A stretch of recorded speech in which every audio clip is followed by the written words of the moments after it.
اور خواب کے ایکسپیرینس سے ہر انسان گزرتا ہے.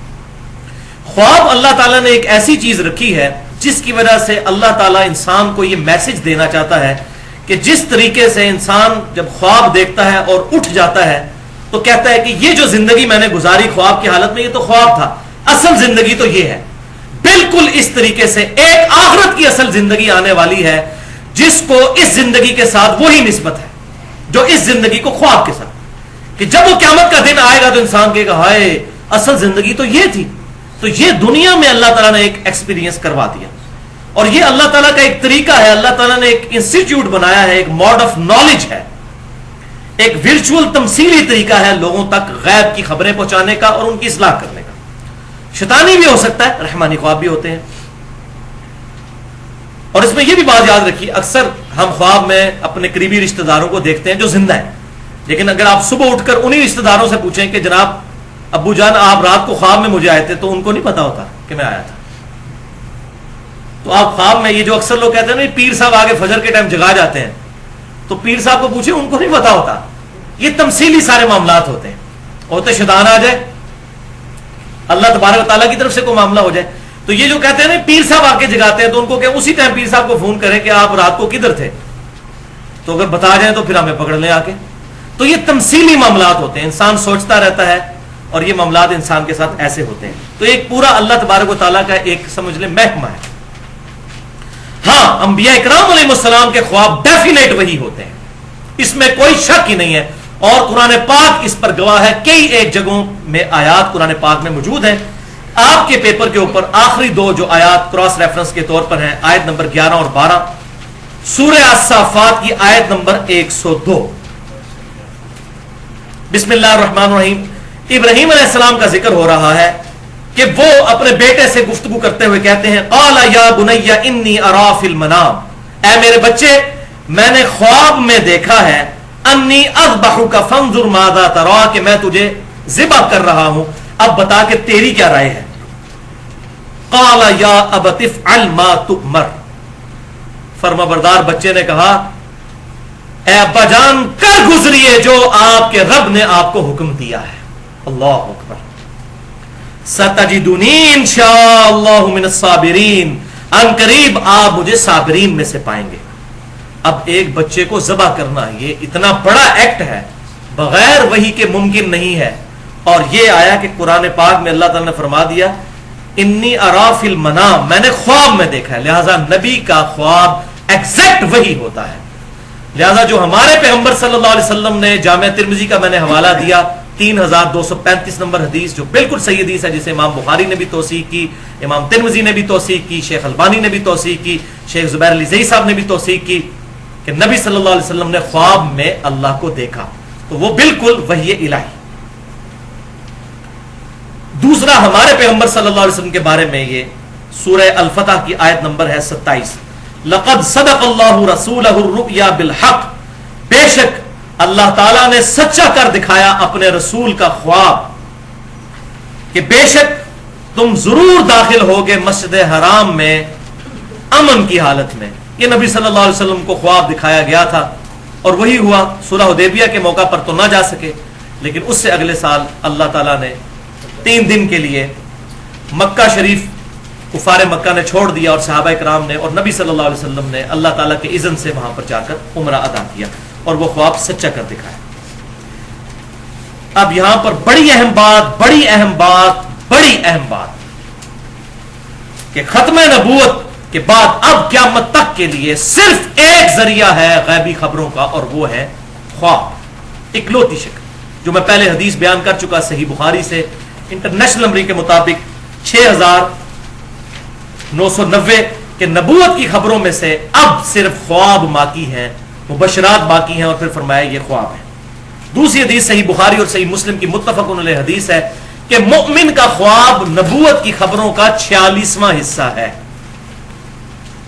مومن کا خواب, انبیاء کا تو خواب ہے ہی ہے, مومن کا خواب بھی. اس خواب کے ذریعے اللہ تعالیٰ مستقبل کی خبر بھی دے سکتا ہے اور دین کا کوئی مسئلہ بھی بتا سکتا ہے, لیکن اس میں خواب حجت نہیں ہوں گے, کتاب و سنت پر پیش کیا جائے گا. مستقبل کی خبر کسی کو خواب میں دکھائی جا سکتی ہے, لیکن وہ جب تک خبر واقع نہ ہو جائے کوئی کہہ نہیں سکتا کہ یہ بات ٹھیک تھی. وہ ہونے کے بعد پتہ چلے گا. مثال کے طور پہ میں آپ کو اپنا پرسنل ایک واقعہ بتاتا ہوں. اگست 2005 کی بات ہے, یعنی تقریباً 8 سے سمجھ لیں 7-8 سال پہلے کی, کہ میں نے خواب میں دیکھا کہ اللہ تعالیٰ نے مجھے ایک بیٹی دی ہے, اور مجھے وہ اس کی شکل بھی پورا فیچرز دکھائے گئے خواب میں, اگست 2005 میں. اور اس کے پھر 4 مہینے کے بعد 3 دسمبر 2005 کو اللہ تعالیٰ نے مجھے الحمدللہ بیٹی کی دولت سے نوازا, اور ایگزیکٹ وہی شکل تھی جو میں نے 4 مہینے پہلے خواب میں دیکھی تھی. اب وہ جب تک واقعہ نہ ہو جاتا, میں نے بیٹی دیکھی تھی, بیٹا پیدا ہو جاتا تو میرا خواب غلط ہوتا, اور پھر شکل بھی وہی. تو اس چیز سے اب کنفرم ہو گیا کہ یہ غیبی خبر تھی. اس طرح آپ کے ساتھ بھی کئی معاملات ہوئے ہوں گے. لیکن دین کے معاملات جو ہیں وہ اگر خواب میں ایسے معاملات ہوں, وہ حق ہو سکتے ہیں, لیکن ان کو کتاب و سنت پر پیش کیا جائے گا. ایسا نہیں ہے کہ کتاب و سنت کے بغیر کسی کی ذاتی انٹرپریٹیشن مان لی جائے. صحیح بخاری اور صحیح مسلم کی متفق علیہ حدیث ہے کہ اچھے خواب اللہ کی طرف سے ہیں اور برے خواب شیطان کی طرف سے ہیں. جب تم میں سے کوئی اچھا خواب دیکھے تو اللہ کا شکر ادا کرے اور پسندیدہ شخص سے بیان کرے, یعنی جو اس سے جیلس نہ ہوتا ہو اس کو بیان کرے. اور جو کوئی ناپسندیدہ خواب دیکھے تو اس کا ذکر کسی سے نہ کرے, اللہ کے حضور پناہ طلب کرے اور اپنے بائیں طرف 3 دفعہ تھوک دے. فزیکلی نہیں تھوکنا, بس اسی طرح یوں کرتا ہے. اور بخاری اور مسلم میں اسی کانٹیکسٹ میں محمد بن سیرین تابعی جو امام حنیفہ رحمۃ اللہ علیہ کے استاد ہیں اور 70 صحابہ کی انہوں نے صحبت کی, المتوفی 110 ہجری, ان کا قول موجود ہے. وہ فرماتے ہیں کہ خواب 3 قسم کے ہیں, ایک اللہ کی طرف سے, دوسرا شیطان کی طرف سے, اور تیسرا نفسانی جو خیالات ہیں. نبی صلی اللہ علیہ وسلم نے فرمایا 2 قسم, اور وہ جو نفسانی خیالات ہیں وہ بیسیکلی شیطانی خواب ہی ہوتے ہیں, کیونکہ یہ نفس میں بھی شیطان ہی پھونکے مارتا ہے. تو یہ انٹرپریٹیشن بڑی زبردست ہے ابن سیرین کی, مجھے بڑی پسند آئی, کیونکہ اکثر اوقات جو انسان دن میں سوچتا رہتا ہے اور اس کے متعلق خواب بھی بعض اوقات انسان کو آ جاتا ہے. امام بخاری رحمۃ اللہ علیہ نے ایک پورا باب باندھا ہے, پورا چیپٹر ہے کتاب التعبیر کے نام سے, جس میں 60 احادیث ہیں خوابوں اور اس کی تعبیر سے متعلق. اور امام مسلم کی کتاب میں بھی کتاب الرؤیا ایک چیپٹر ہے جس میں 42 احادیث ہیں. اور بخاری اور مسلم کی تقریباً ساری احادیث ہی متفق علیہ ہیں سوائے اکا دکا کے, خوابوں کے پوائنٹ آف ویو سے الحمدللہ. اور انہی چیپٹرز میں حضور صلی اللہ علیہ وسلم کے کئی خواب موجود ہیں, اور آپ صلی اللہ علیہ وسلم جو صحابہ کو خوابوں کی تعبیر فرمایا کرتے تھے. صحیح بخاری میں حدیث ہے, فجر کی نماز کے بعد آپ صلی اللہ علیہ وسلم پوچھا کرتے تھے, کسی نے خواب دیکھا, پھر اس خواب کی تعبیر بھی بیان فرمایا کرتے تھے. وہ ساری چیزیں موجود ہیں, لیکن ابھی ٹائم نہیں کہ میں ان کو بیان کروں. تو نبی صلی اللہ علیہ وسلم نے کئی خواب خود بھی دیکھے, صحابہ کے خوابوں کی تعبیریں بھی ارشاد فرمائیں. ایک تو میں نے خواب بتا دیا وہ دیدار والا, اس کے علاوہ کئی ایک خواب ہیں جو کبھی ٹائم ملا تو اس پہ پورا لیکچر دیا جا سکتا ہے. بخاری اور مسلم کی 100 حدیثیں تقریباً بن جاتی ہیں خوابوں کے اوپر.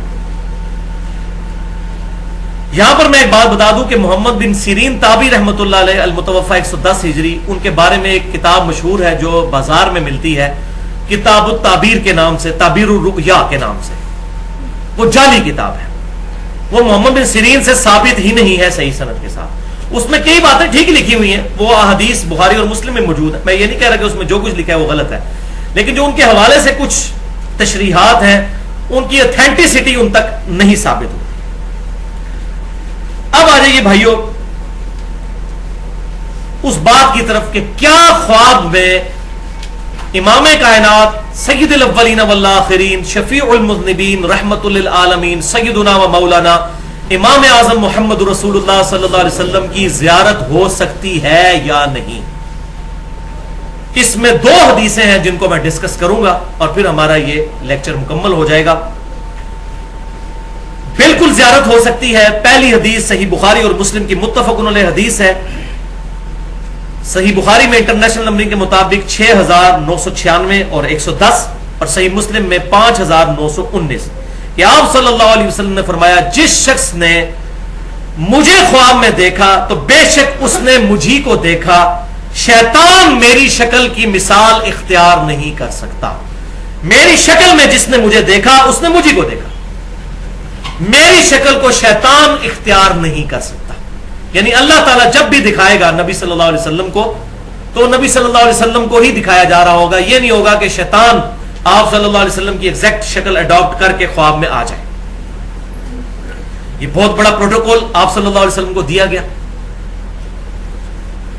اب اس پہ پنڈولم کی دو ایکسٹریمز ہیں. ایک ایکسٹریم پہ وہ لوگ ہیں جو ان خوابوں کی بنیاد کے اوپر آئے دن خواب بیان کرتے ہیں. ہمارے فلاں بزرگ نے دیکھ لیا خواب اور یہ ہو گیا وہ ہو گیا. ان کو قرآن و سنت سے بات بتائیں وہ کہتے ہیں نہیں ہم نے خواب دیکھ لیا. وہ قرآن کو بھی نہیں مانتے پھر سنت کو بھی انکار کر دیتے ہیں ان خوابوں کی بنیاد پہ. یہ ایک ایکسٹریم پہ لوگ ہیں. دوسری ایکسٹریم پہ وہ لوگ ہیں جو لوگ کیٹاگوریکل ڈینائی کر دیتے ہیں نہیں جی صحابہ کے علاوہ تو نبی صلی اللہ علیہ وسلم کو خواب میں کوئی دیکھ ہی نہیں سکتا کیونکہ حضور کی شکل کا صرف صحابہ کو پتا تھا. تو بھائیو اگر یہ بات ہوتی تو حضور خود بتا کے جاتے ہیں یہ صرف صحابہ کے لیے حدیث ہے قیامت تک کسی اور کے لیے نہیں ہے. تو یہ بھی انٹرپریٹیشن بالکل غلط ہے. حق بات پینڈولم کی دو ایکسٹریمز کے درمیان ہے کہ نبی صلی اللہ علیہ وسلم کو دیکھا جا سکتا ہے قیامت تک کوئی امتی بھی دیکھ سکتا ہے لیکن لیکن لیکن اس شکل مبارک میں جو احادیث کے ذریعے ہم تک ٹرانسفر ہوئی ہیں اگر وہ شکل مبارک ہوگی تو آپ صلی اللہ علیہ وسلم کو دیکھا جا سکتا ہے. اور اس کی کئی ایک مثالیں موجود ہیں احادیث کی کتابوں میں. یہ تاریخ کی یا بزرگوں کی لکھی ہوئی کتابیں نہیں ہیں. 5 مثالیں میں بیان کر دیتا ہوں تاکہ ہمارا ایمان تازہ ہو جائے اس حوالے سے. صحیح مثال نمبر 1 مسند امام احمد میں انٹرنیشنل نمبر کے مطابق 2165 نمبر حدیث ہے کہ آپ صلی اللہ علیہ وسلم کی وفات کے 50 سال کے بعد 61 ہجری میں سیدنا عبداللہ ابن عباس رضی اللہ تعالیٰ عنہ صحابی نے حضور کو خواب میں دیکھا. اور یہ حدیث مشکات میں 6181 نمبر ہے. شیخ البانی بھی اسے صحیح کہتے ہیں. شیخ زبیر علی زئی صاحب نے بھی اس پر صحت کا حکم لگایا. پوری امت اس کو نقل کرتی ہے یہ الحمدللہ. ابن عباس کہتے ہیں کہ ایک دن دوپہر کے وقت میں نے نبی صلی اللہ علیہ وسلم کو خواب میں دیکھا. آپ صلی اللہ علیہ وسلم پریشان بال بکھرے ہوئے پرانگدہ حالت اور ہاتھوں میں ایک خون کی شیشی اٹھائی ہوئی ہے جس کے اندر خون ہے. میں نے پوچھا اے اللہ کے نبی میرے ماں باپ آپ پر قربان یہ آپ کی کیا حالت ہے. آپ صلی اللہ علیہ وسلم کو کس نے غمناک کر دیا؟ تو آپ صلی اللہ علیہ وسلم نے فرمایا کہ یہ میرے حسین اور ان کے ساتھیوں کا خون ہے.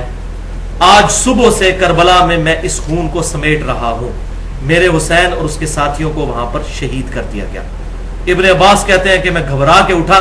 میں نے وہ دن اور تاریخ نوٹ کیا. وہ 10 محرم 61 ہجری تھا. اور بعد میں خبر آئی ظاہر ہے اس وقت کوئی انٹرنیٹ نہیں تھا کوئی موبائل فون سروس نہیں تھی. کتنے عرصے کے بعد خبر آئی کہ اسی دن سیدنا حسین اور ان کے ساتھیوں کو ظلماً شہید کیا گیا فرات کے کنارے. وَلِعَاذُ بِاللَّهِ تَعَالَى.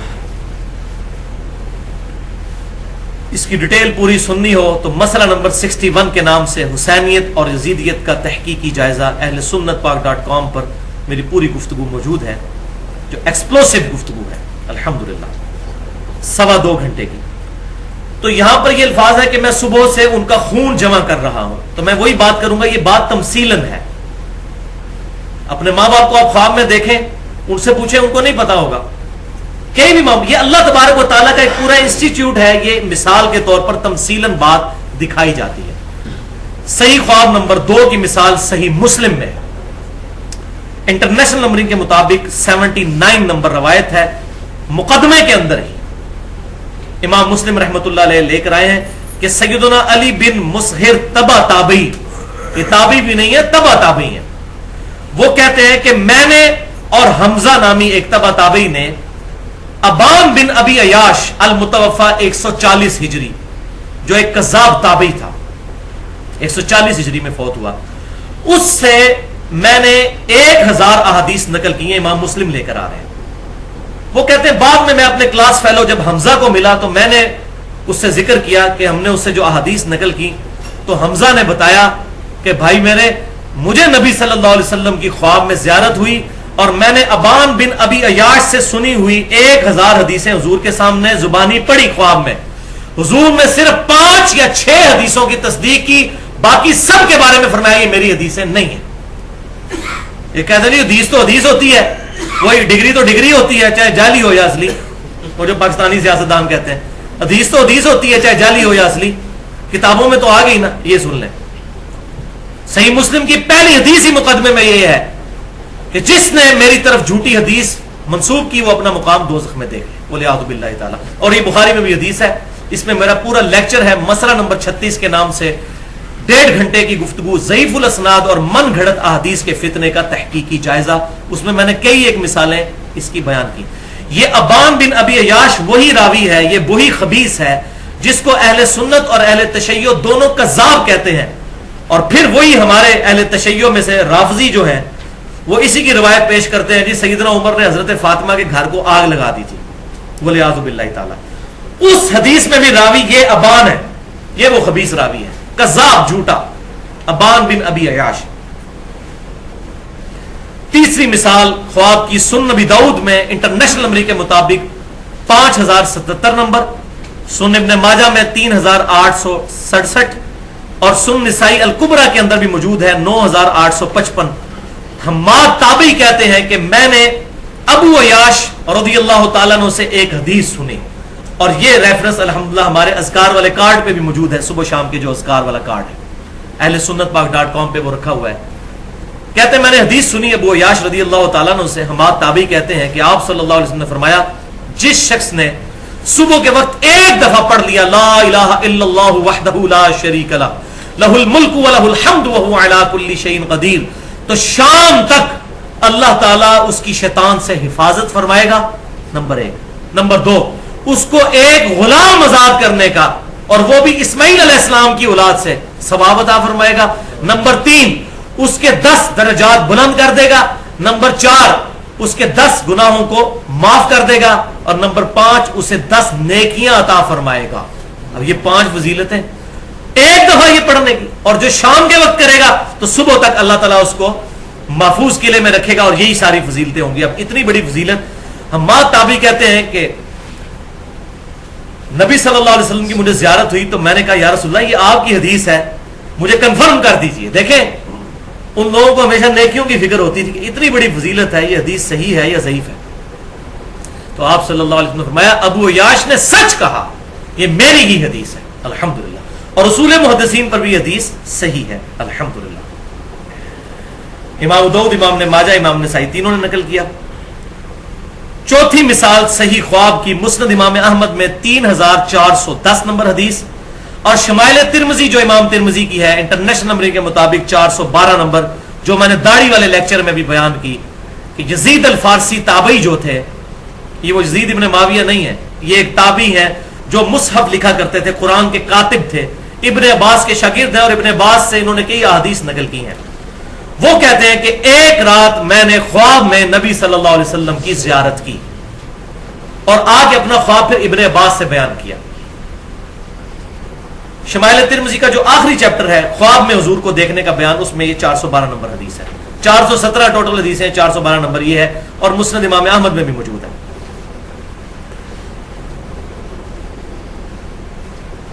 تو وہ کہتے ہیں میں نے ابن عباس سے کہا کہ میں نے رسول اللہ صلی اللہ علیہ وسلم کو خواب میں دیکھا, تو ابن عباس نے کہا جلدی جلدی اپنا خواب بیان کرو, میں نے رسول اللہ سے سنا جس شخص نے مجھے خواب میں دیکھا اس نے مجھے کو دیکھا, میری شکل میں شیطان نہیں آ سکتا.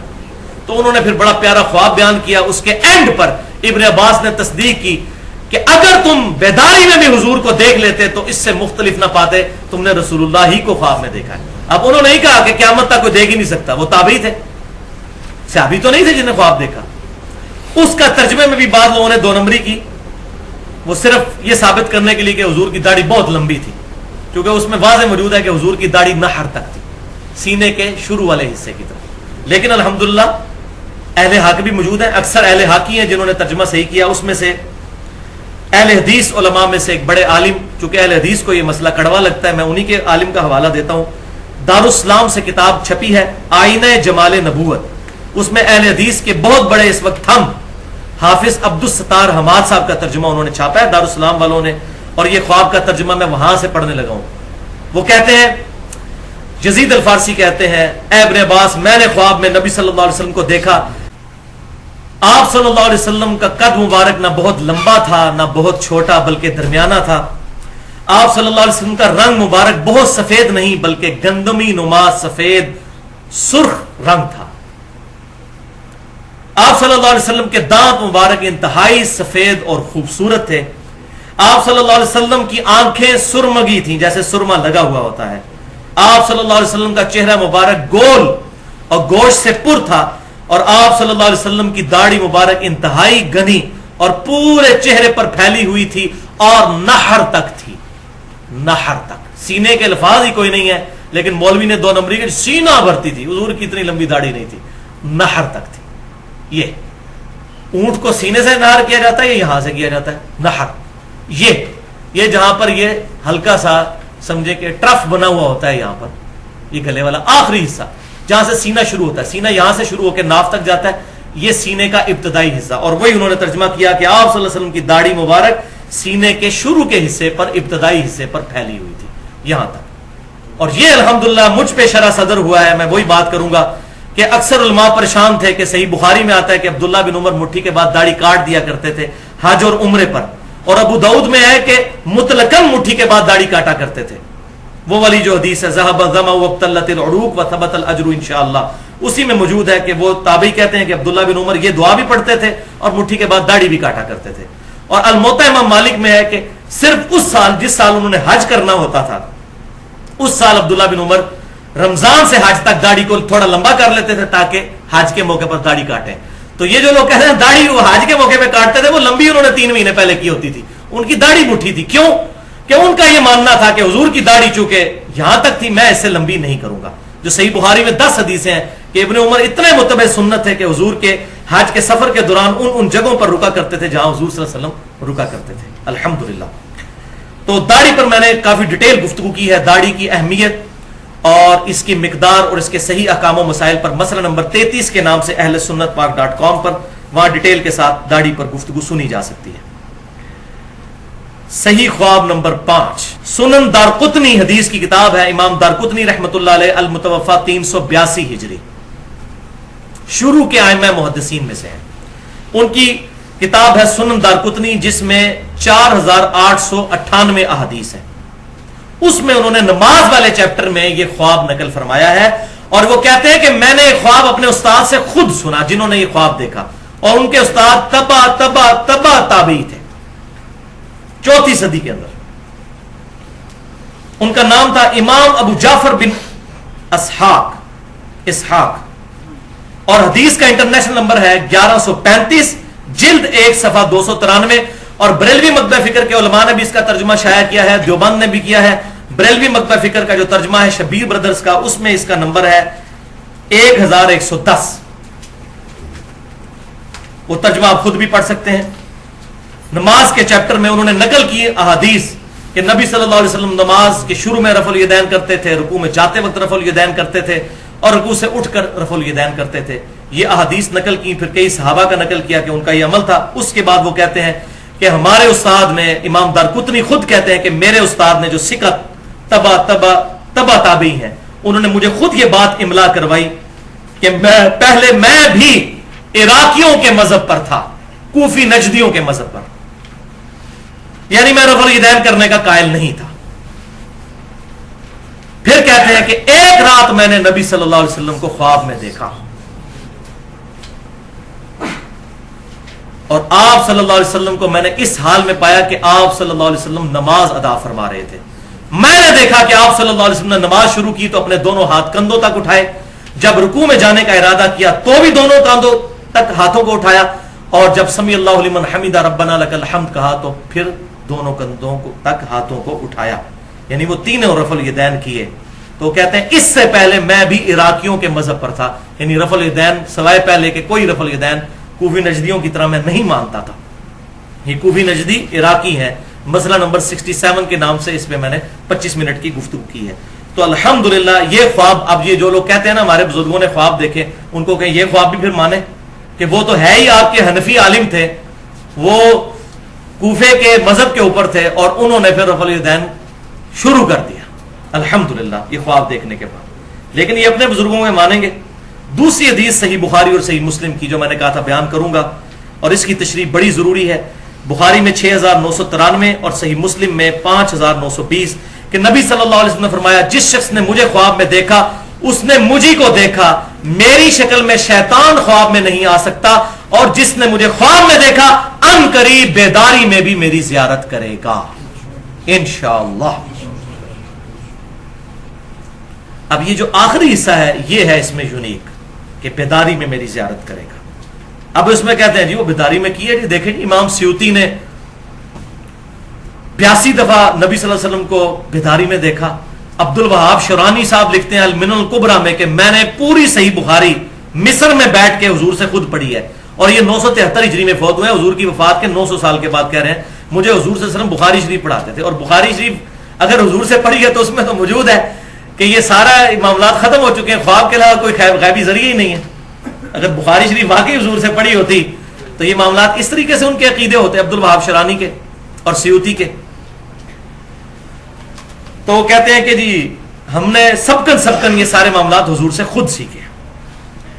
تو بھائیو اس پورشن کی تشریح کے ان قریب مجھے بیداری میں دیکھے گا، ایک شرح اس کی یہ ہے کہ جس نے حضور صلی اللہ علیہ وسلم کے مبارک زمانے میں یہ خواب دیکھی، حضور صلی اللہ علیہ وسلم کو خواب میں دیکھا، اور کئی ایک صحابہ کے ساتھ ایسے معاملات ہوئے کہ ان سے جانوروں نے کلام کیا کہ وہاں پر پیغمبر مبعوث ہو چکے ہیں، اور وہ لوگ آ کر اسلام انہوں نے قبول کیا، کئی ایک اللہ تعالیٰ کی طرف سے معجزات ہوئے، تو ان کو صحابیت کا شرف حاصل ہوگا جنہوں نے حضور کے زمانے میں حضور صلی اللہ علیہ وسلم کو خواب میں دیکھا، بیداری میں بھی حضور کے ساتھ وہ صحبت کا شرف حاصل کر لیں گے۔ ایک تشریح یہ ہو سکتی ہے۔ دوسری ان قریب یعنی قیامت میں مجھے دیکھ لے گا۔ اب کوئی گھڑی قیامت تو بڑی دور ہے، نہیں بھائی، صحیح مسلم کے اندر حدیث ہے کہ آپ صلی اللہ علیہ وسلم جب بھی تقریر شروع کرتے تھے تو یہ خطبہ پڑھتے تھے جو میں پڑھتا ہوں، اما بعد فإن خیر الحدیث کتاب اللہ وخیر الہدی ہدی محمد صلی اللہ علیہ وسلم وشر الامور محدثاتها، یہ والا خطبہ کتاب الجمعہ چیپٹر صحیح مسلم۔ اس کے بعد آپ صلی اللہ علیہ وسلم فرمایا کرتے تھے میں اور قیامت اس طرح ساتھ بھیجے گئے ہیں جیسے یہ دو انگلیاں، اب یہ تو ساتھ ساتھ ہے، تو ان قریب مجھے دیکھ لے گا یعنی قیامت میں۔ حوض کوثر پہ انشاءاللہ زیارت ہوگی، پل صراط پہ زیارت ہوگی، میزان عمل پہ انشاءاللہ زیارت ہوگی، شفاعت بھی انشاءاللہ نصیب ہوگی انشاءاللہ۔ اب یہ عقیدہ اگر کوئی کہتا ہے جی وہ آپ صلی اللہ علیہ وسلم بیداری میں دنیا میں تشریف لے آتے ہیں، تو وہ میں نے پہلے بتا دیا سورۃ الانبیاء کی آیت نمبر 95 ہے کہ جو دنیا سے چلا گیا اب قیامت تک دنیا میں واپس نہیں آئے گا۔ آپ صلی اللہ علیہ وسلم کا جسم مبارک مدینہ شریف کی قبر میں ہے، اور روح مبارک جنت الفردوس میں ہے، اور اس روح اور جسم کا ایک تعلق ہے جو برزخی ہے، جو حیات النبی کا مسئلہ میں نے مسئلہ نمبر 5 کے نام سے اہل سنت پاک.com پر اپلوڈ ہے۔ نہ بالکل ہم برزخی معاملات کو مانتے ہیں، نہ بالکل دنیاوی معاملات کو، درمیان کا ایک معاملہ ہے جو میں نے اس میں حق بات بیان کی ہے الحمدللہ، جو دراصل برزخی ہی ہے۔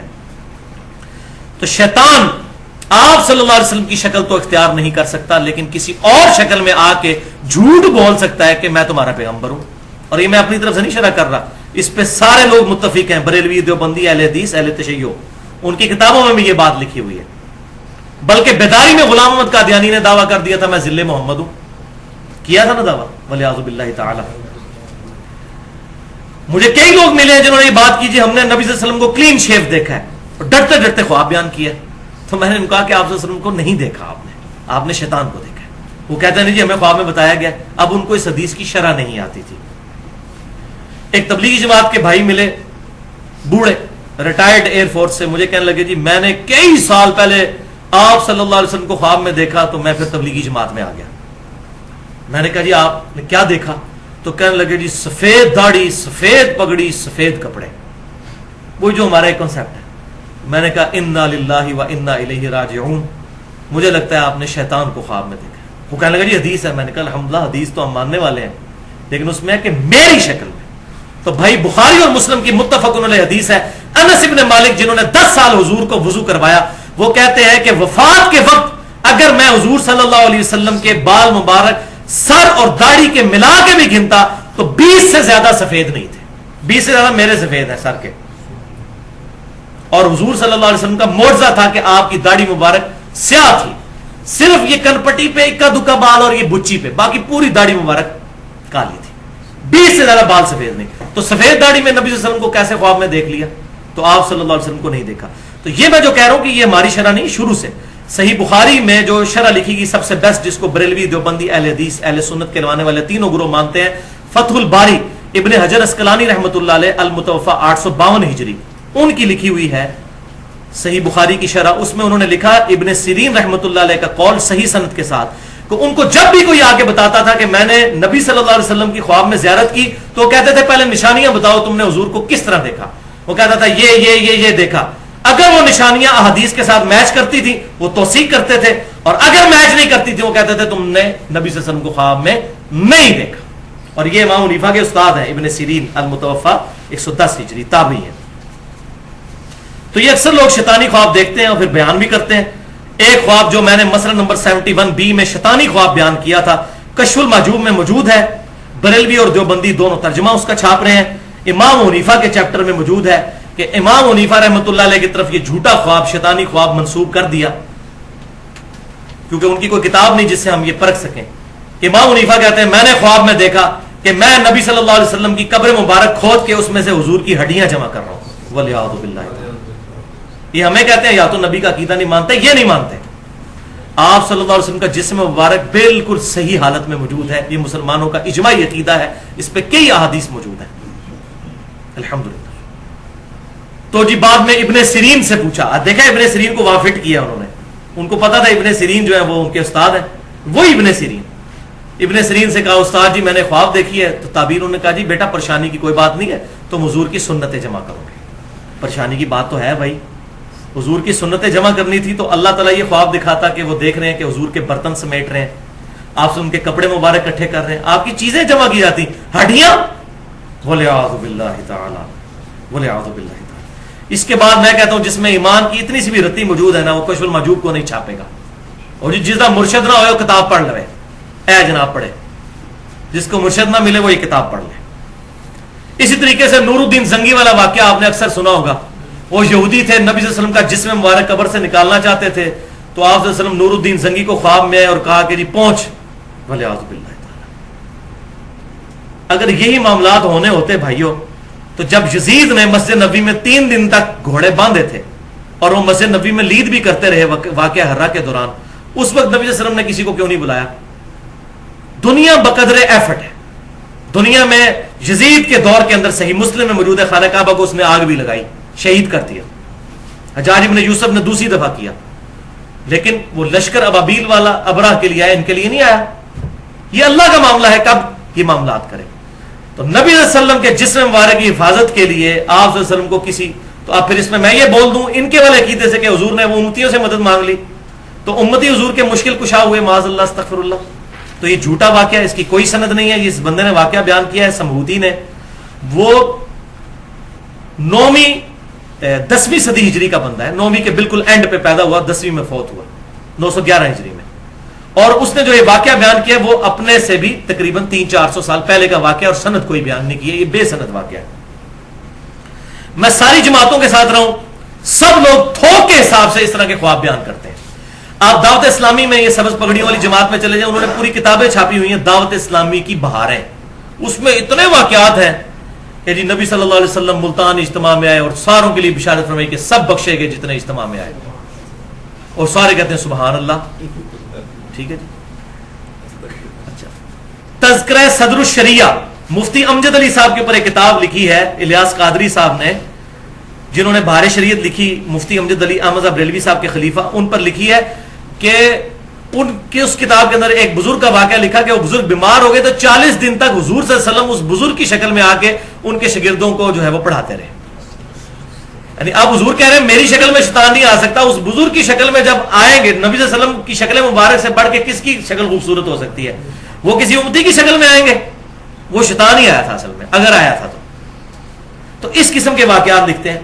اس کو وہ کہتے ہیں دعوت اسلامی کی بہار ہے. بالکل اسی طریقے سے ہمارے تبلیغی جماعت کے بھائی جو ہیں، رائے والی جو پارٹی ہے، وہ بھی اس طرح کے واقعات، اس کو کارگزاری کا نام، جماعت آئی کارگزاری سنیں. اور ان کے عام آدمی کہتے ہیں کہ ہمارے بزرگوں نے منع کیا، حاجی عبد الوہاب صاحب منع کرتے ہیں، حضرات منع فرماتے ہیں. لیکن حضرات کو یہ حاجی عبد الوہاب صاحب تو یہ نبی صلی اللہ علیہ وسلم کے مشورے سے سارا کام لے کے چل رہے ہیں. یہ کمرہ ہے جہاں نبی صلی اللہ علیہ وسلم تشریف لاتے ہیں، رائے گنج میں. ٹھیک ہے، شکر ہے میں نے اس کمرے کی زیارت نہیں کی، مجھے بڑا شوق تھا، اس وقت میں بھی تبلیغی جماعت میں تھا، لیکن بڑا رش تھا، میں جا نہیں سکا اس کمرے تک. تو یہ یہاں نبی صلی اللہ علیہ وسلم آتے ہیں، تشریف لاتے ہیں، اور یہ حاجی عبد الوہاب صاحب ان کے مشورے سے یہ سارا جماعت کا کام لے کر چل رہے ہیں. تو یہ وہ بھی بیان کرتے ہیں. اور طاہر القادری صاحب کا خواب تو ماشاءاللہ انٹرنیٹ کے اوپر موجود ہے. انہوں نے یہاں تک کہہ دیا کہ جی نبی صلی اللہ علیہ وسلم نے واپسی پہ مدینہ شریف جانے کے لیے مجھ سے ٹکٹ مانگا اور ٹیکسی کا کرایہ بھی یہاں پر پھرنے کے لیے مجھ سے مانگا, اور پھر وہ کہتے ہیں جی میں نے خواب دیکھا ہے, اللہ کی قسم میں جھوٹ نہیں بولتا. اور میں طاہر القادری صاحب, الیاس قادری صاحب, حاجی عبد الوہاب صاحب, ان سارے بزرگوں کی 100% تصدیق کرتا ہوں کہ واقعی یہ خواب دیکھتے ہیں. اور یہ میں وہ شرح صدر جو مجھے ہوا ہے وہ میں بیان کرنے لگا ہوں, یہ بالکل صحیح کہتے ہیں, یہ جھوٹ نہیں کہتے, ان کو خواب آتے ہیں. دماغ خراب ہے کسی کا خواب بیان کرے اس طرح؟ تو یہ ٹروتھ بھی میں ریویل کر دیتا ہوں کہ اصل میں شیطان ان کے ساتھ کھیل رہا ہوتا ہے. اب آپ کو بات سمجھ آئے گی, شیطان میری شکل میں نہیں آ سکتا, کسی اور شکل میں آئے گا اور ان کو اس قسم کے خواب دلائے جائیں گے. اور اگر کوئی کہتا ہے جی نہیں نہیں یہ رحمانی خواب ہیں اور نبی صلی اللہ علیہ وسلم تو خواب میں آتے ہی آتے ہیں, تو پھر میں وہی علمی جواب اور پھکی والا جواب دوں گا جو میں پہلے دے چکا کہ پھر سنن دارقطنی میں انٹرنیشنل نمبر کے مطابق 1135 نمبر حدیث ہے. امام دارقطنی نے اپنے استاد ابو جعفر احمد بن اسحاق سے نقل کیا کہ وہ کہتے ہیں کہ میں بھی پہلے خود کوفیوں کے مذہب پہ تھا اور رفع الیدین کا قائل نہیں تھا, پھر میں نے نبی صلی اللہ علیہ وسلم کو خواب میں دیکھا کہ آپ صلی اللہ علیہ وسلم نے نماز شروع کرتے وقت رفع الیدین کیا, رکوع میں جاتے وقت کیا اور رکوع سے اٹھتے وقت, تو میرے موقف جو ہے اس معاملے میں پھر چینج ہو گیا. اس میں امپلائڈ ہے یہ بات. تو یہ پھر کہے کہ یہ خواب ہے تو آپ بھی سب کے سب رفع الیدین شروع کر دیں, اتنے بڑے بزرگ کا خواب ہے.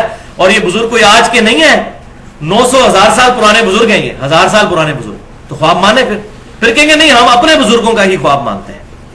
تو یہ اپنے بزرگوں کے خواب کیا بیداری میں ان کے معاملات مانتے ہیں. اور اس حد تک یہ آخر کے لیے میں نے واقعہ رکھا تھا جو مشہور ہے, ہمارا جو ریسرچ پیپر ہے رسول اللہ کی آخری وصیتیں صلی اللہ علیہ وسلم, ریسرچ پیپر نمبر 1, اس پہ بھی میں نے یہ واقعہ ڈالا ہے. یہ میں اینڈ پہ بیان کر دیتا ہوں. فضائل اعمال کے اندر جو چیپٹر الگ سے فضائل درود اور فضائل حج چھپا ہوا ہے. فضائل حج جو رائیونڈ سے کتب خانہ فیضی سے شائع ہوتی ہے لاہور سے, واقعہ نمبر 12 صفحہ 166, اور الیاس قادری صاحب جو دعوت اسلامی کو لے کے چل رہے ہیں ان کی فضائل سنت کا چیپٹر ہے مصافہ اور معانقہ کی سنتیں اور آداب, اور اس کا صفحہ ہے 654. یہ پرانی فضائل سنت, نئی والے کا مجھے صفحہ نہیں پتا, یہ پرانی جو میرے پاس پڑی ہے جس سے میں بھی 10 سال تک درس دیتا رہا. اس میں وہ واقعہ نقل کرتے ہیں فضائل اعمال میں بھی فضائل سنت میں بھی کہ 555 ہجری میں نبی صلی اللہ علیہ وسلم کی وفات کے 550 سال کے بعد شیخ احمد رفائی قبر رسول پر حاضر ہوئے اور عربی کے شعر پڑھے جن کا ترجمہ کچھ یوں تھا کہ اے اللہ کے رسول جب تک میں مصر میں تھا صلی اللہ علیہ وسلم تو میری روح آ کر آستانہ اقدس پہ حاضری دیتی تھی. اب یہ پتہ نہیں کون سی روح ہے جو جسم سے نکل کے وہاں پہنچتی پھر واپس چلی جاتی ہے. اب میں خود آیا ہوں, آپ صلی اللہ علیہ وسلم اپنا ہاتھ مبارک قبر سے باہر نکالیے, میں اس کو بوسہ دینا چاہتا ہوں.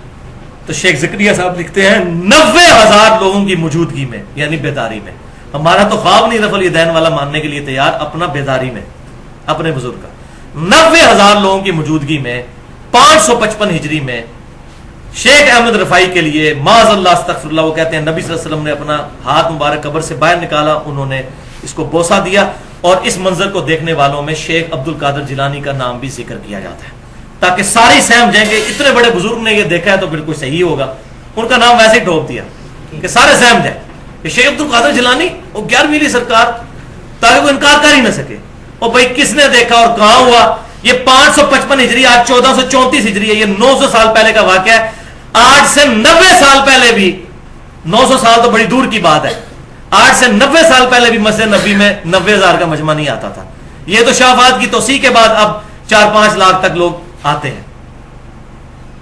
اور یہ تو ایئر ٹریولنگ کی وجہ سے حج زیادہ لوگوں نے کرنا شروع کیا, ورنہ ایوریج 1-1.5 لاکھ بندہ حج کے لیے جاتا تھا بمشکل. اب یہ 40 لاکھ تک, یہ تو بوئنگ 747 کی جو پروازیں 71-72 میں 1971 سے شروع ہوئی ہیں اس کی وجہ سے یہ کثرت کے ساتھ لوگ آنا شروع ہوئے ہیں, اور آج 2013 میں 40-50 لاکھ تک 5 ملین تک یہ بات پہنچ چکی ہے. تو چور اپنی لنگوٹی چھوڑ جاتا ہے. یہ غلطی ہوگی کہ 90,000 لکھ دیا, 9,000 لکھ دیتے تو کوئی شاید معاملہ سیدھا ہو جاتا, لیکن یہ معاملہ پھر بھی ظاہر ہے اس کی سند کوئی نہیں ہے, یہ جھوٹا خواب ہے جو بیان کیا گیا. تو میں یہ پوچھتا ہوں کہ سیدہ فاطمہ جو حضور کی وفات کے بعد کسی نے ان کو ہنستے ہوئے نہیں دیکھا, انہوں نے تو کبھی نبی صلی اللہ علیہ وسلم کی بیداری میں زیارت نہیں. کوئی ضعیف روایت بتا دے کسی ایک صحابی کے بارے میں کہ حضور صلی اللہ علیہ وسلم سے انہوں نے بیداری میں ملاقات کی ہو.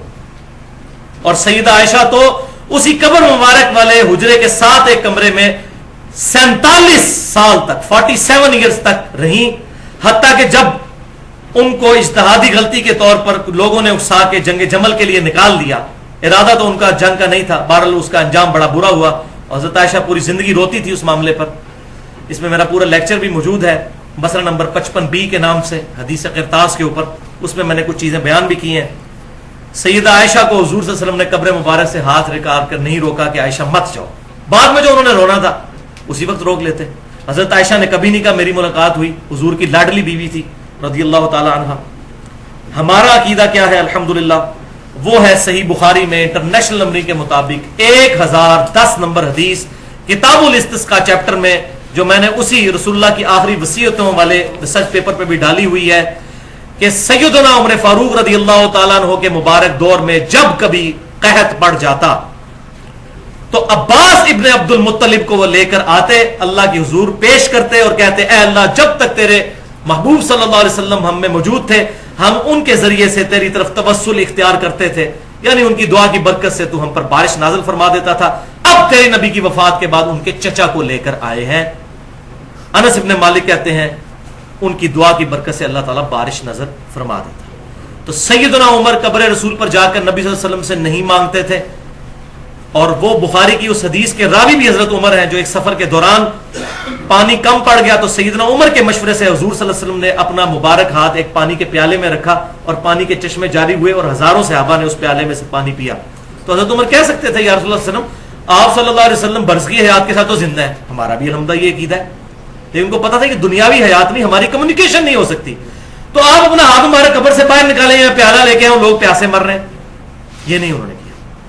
یہ ہے ہمارا عقیدہ, اور اس پہ میری ڈیٹیل کے ساتھ گفتگو بھی موجود ہے. مسئلہ نمبر 43 کے نام سے توسل اور وسیلہ کے صحیح احکام و مسائل اہل سنت پاک.com پر 1.5 گھنٹے کی گفتگو ہے. اللہ تعالیٰ سے دعا ہے جو حق بات میں نے آج کہی ہمارے دلوں میں راسخ فرمائے. اگر جذبات میں میرے منہ سے کوئی غلط بات نکل گئی تو اللہ تعالیٰ ہمارے دلوں سے معاف کر دے. ہمیں کتاب و سنت کی تعلیمات پر عمل کر کے دوسرے بھائیوں تک پہنچانے کی توفیق عطا فرمائے. سبحانک اللہم و بحمدک اشہد ان لا الہ الا انت استغفرک و اتوب الیک وما علینا الا البلاغ المبین.